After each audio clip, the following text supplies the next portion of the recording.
कहते हैं कि चोर चोरी छोड़ सकता है मगर हेरा फेरी नहीं।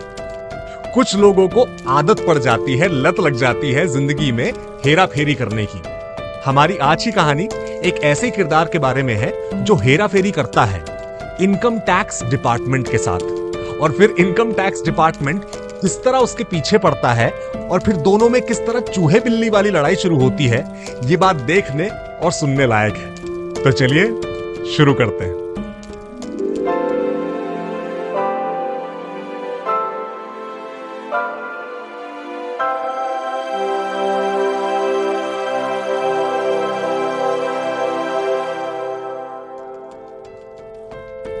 नमस्कार, मेरा नाम है रजत कुमार शर्मा और आपका स्वागत है स्टिल अ स्टोरी स्टूडियो में। अगर आप हमारे चैनल पर नए हैं तो इसे सब्सक्राइब कर लें और साथ में वो बेल आइकन भी प्रेस कर दें ताकि हर नई कहानी का नोटिफिकेशन आपको मिलता रहे। और ये जो मूछें आप मेरे चेहरे पर देख रहे हैं, ये हमारे आने वाले नाटक दिखाई के एक किरदार के लिए है जो कि 8 जून को LTG ब्लैंक कैनवस में परफॉर्म किया जाएगा। तो हमारी आज की कहानी जेफरी आर्चर की माइस्ट्रो।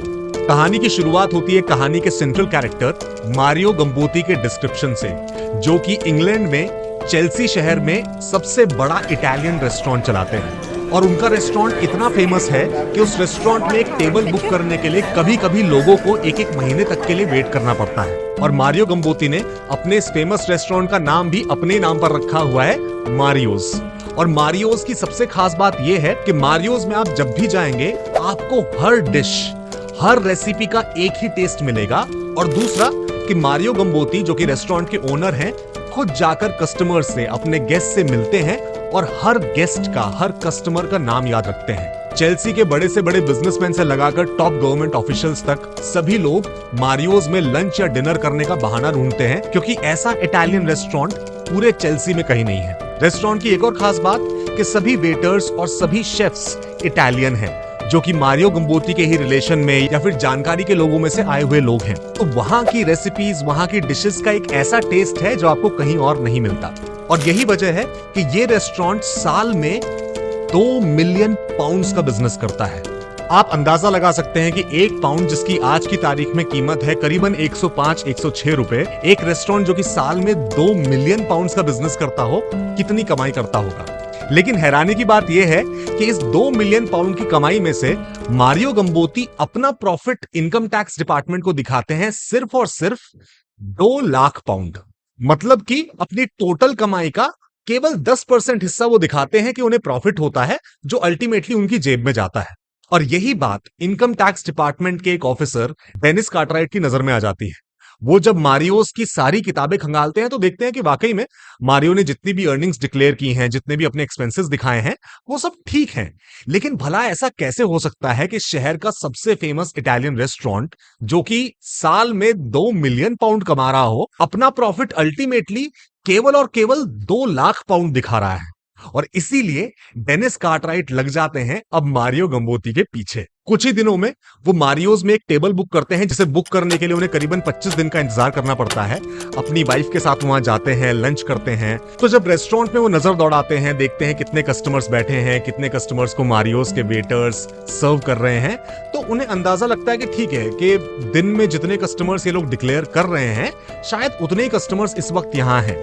तो अपनी छानबीन को आगे बढ़ाते हुए कुछ दिनों बाद वो फिर डिनर के लिए फिर एक बार इस रेस्टोरेंट में टेबल बुक करते हैं, जिसके लिए फिर एक बार उन्हें 3-4 हफ्ते का इंतजार करना पड़ता है। और वो देखते हैं कि हाँ, रेस्टोरेंट में डिनर में लंच से ज्यादा कस्टमर्स हैं और आइटम्स के रेट भी डिनर के वक्त में ज्यादा बढ़ गए हैं। मतलब कि एक डिश को आप लंच में खाएं और सेम चीज आप डिनर में खाएं तो डिनर में उसकी कीमत ज्यादा होगी।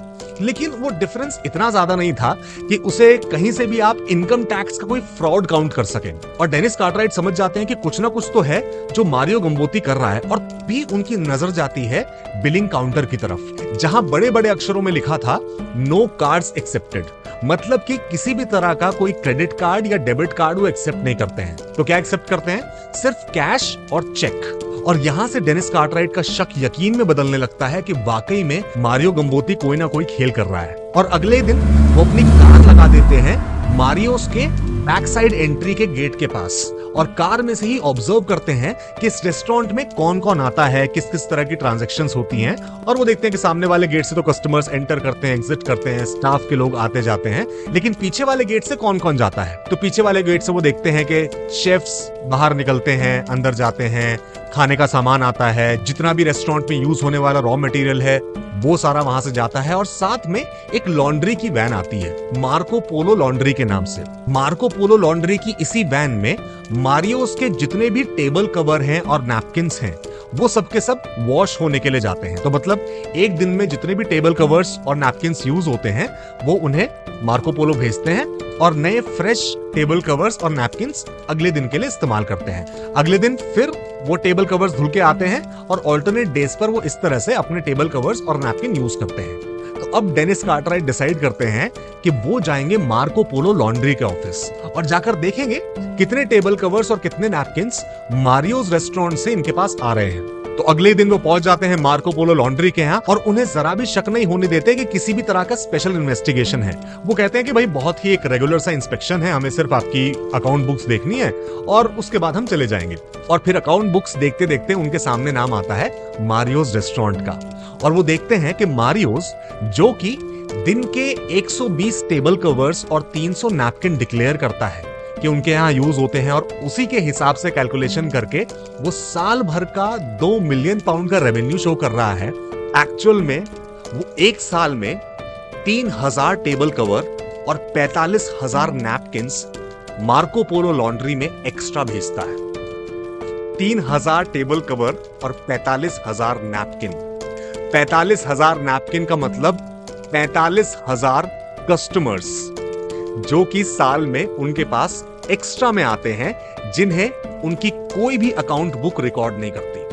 अगले दिन डेनिस कार्टराइट एक डिटेल्ड रिपोर्ट बनाकर अपने सीनियर ऑफिसर मिस्टर बुकनन को ये पूरा केस शो करते हैं और उनसे अप्रूवल लेते हैं मारियो गम्बोती के खिलाफ केस फाइल करने का। मारियो गम्बोती के खिलाफ केस फाइल हो जाता है क्योंकि वाकई में मारियो 45,000 कस्टमर्स की धांधली कर रहे थे, जिसकी वजह से कोर्ट उन्हें 6 महीने की सजा का ऑर्डर देता है। अब क्योंकि ये मारियो की पहली सजा थी और मारियो शहर के रेप्यूटेड व्यक्तियों में से एक थे, तो इसीलिए 6 महीने की सजा भी थोड़ी घटकर 4 महीने की हो गई, क्योंकि जेल में सभी के साथ बहुत अच्छे से व्यवहार करते थे, जेल में सभी पुलिस ऑफिसर्स का बड़ा सम्मान करते थे, तो उनकी सजा को घटाकर 4 महीने कर दिया गया।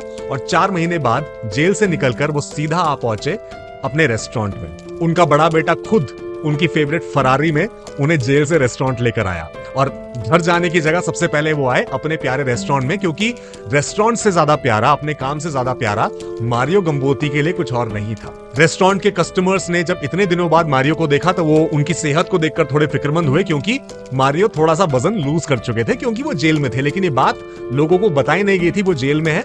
सभी से कहा गया था कि मारियो अपने इटली वाले घर में गए हैं कुछ काम के सिलसिले में और जल्दी वापस लौटेंगे। लेकिन वापस लौटने के बाद कुछ ही दिनों में मारियो के चेहरे पर फिर वही रंग वापस लौट आया, फिर वही नूर आ गया, वजन भी थोड़ा बढ़ गया और धीरे धीरे करके उनकी सजा की बात, जेल जाने की बात आई गई हो गई। और रेस्टोरेंट का जो फेम था वो तो उतने का उतना था ही। जब वो जेल में भी थे तब भी कस्टमर्स उतने ही आ रहे थे और अब तो कस्टमर्स धीरे धीरे और बढ़ने लगे थे। लेकिन कस्टमर्स के बढ़ने के साथ, रेस्टोरेंट का फेम बढ़ने के साथ मारियो का रेवेन्यू उतना ही डिक्लेयर हो रहा था। अब भी मारियो का प्रॉफिट वो बुक्स में केवल और केवल 2 लाख पाउंड्स ही दिखा रहे थे। और फिर एक बार करीबन 6 महीने बाद डेनिस कार्टराइट की नजर पड़ी मारियो गम्बोती की बुक्स पर और फिर एक बार वही चीज देखकर वो हैरान रह गए कि अब भी रेवेन्यू 2 मिलियन पाउंड है और उसमें से प्रॉफिट केवल 2 लाख पाउंड। वो समझ गए हो ना हो मारियो अब भी कोई ना कोई खेल खेल रहा है। फिर एक बार वही अपना पुराना इन्वेस्टिगेशन का तरीका अपनाया। फिर एक बार रेस्टोरेंट में डिनर करने गए, लेकिन रेस्टोरेंट में कोई बदलाव नहीं था। उतने ही कस्टमर्स थे, उतनी टेबल्स थी, वही सब हिसाब था। अगले दिन फिर एक बार अपनी गाड़ी रेस्टोरेंट के पास पार्क करके मार्को पोलो लॉन्ड्री की वैन को नोटिस करने लगे कि अब एक्चुअल में क्या सिर्फ एक ही लॉन्ड्री वैन आती है या कई सारी लॉन्ड्री वैन आती है, ये देखने के लिए कि जो कस्टमर्स बढ़ रहे हैं उनके हिसाब से वो टेबल कवर और नैपकिन्स कहां धुलने जा रहे हैं। लेकिन उन्हें कुछ भी पता नहीं चला, क्योंकि अब एक बार फिर मार्को पोलो लॉन्ड्री की किताबें देखने के बाद समझ में आया कि अब वाकई में दिन के 120 टेबल कवर और सिर्फ 300 नैपकिन्स ही आ रहे हैं। तो मतलब एक्स्ट्रा टेबल कवर और एक्स्ट्रा नैपकिन्स हैं ही नहीं और कस्टमर्स बढ़ रहे हैं। ये बात सोच सोचकर डेनिस कार्टराइट का सर चकरा गया, लेकिन उन्हें समझ नहीं आया कि इस बार मारियो गम्बोती ने ऐसा क्या खेल खेला है।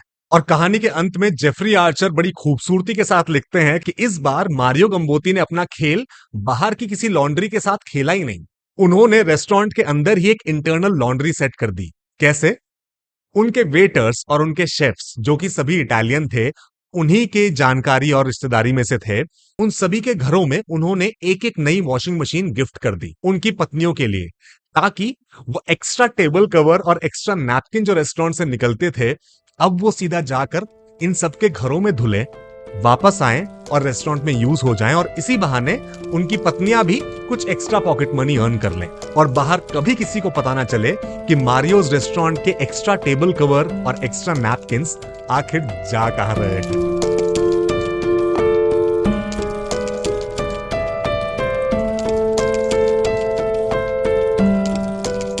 तो जैसा कि हमने कहानी की शुरुआत में बात की कि चोर चोरी से जा सकता है लेकिन हेरा फेरी से नहीं, तो इस कहानी में मारियो गम्बोती भी कुछ इसी तरह का इंसान था, जिसकी चोरी पकड़ी गई, उसे सजा भी हुई, लेकिन हेरा फेरी से वो बाज नहीं आया। इनकम टैक्स डिपार्टमेंट की आंखों में धूल झोंकने से वो जरा भी कतराया नहीं। आशा करते हैं कि आज की कहानी आपको अच्छी लगी। अगर हाँ, तो इस वीडियो को लाइक कीजिए, शेयर कीजिए, अपने विचार, अपना फीडबैक कमेंट सेक्शन में लिखकर हमें जरूर बताइए, और इस चैनल को सब्सक्राइब करना ना भूलें। और अगर चाहें तो नीचे दिए गए नंबर पर हमें सपोर्ट कीजिए। आपका थोड़ा सा कंट्रीब्यूशन भी हमारे लिए बहुत बड़ा सपोर्ट है। जल्द मिलेंगे एक नई कहानी के साथ, तब तक के लिए नमस्कार।